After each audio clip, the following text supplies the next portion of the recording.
This letter is called ye.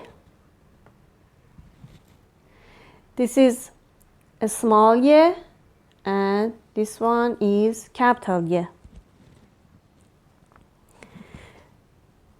It has E sound in some words. For example, abi, abi, meaning blue.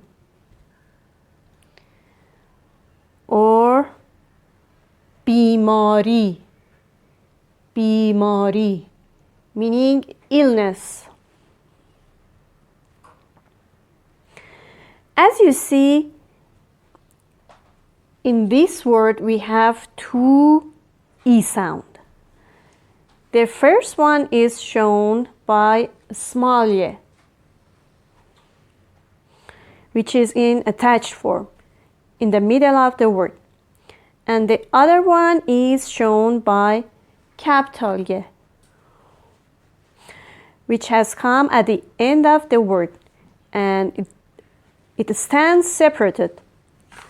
So capital ye comes at the end of a word, and it might stand attached or separated. A small ye comes at the beginning of a word or in the middle of a word.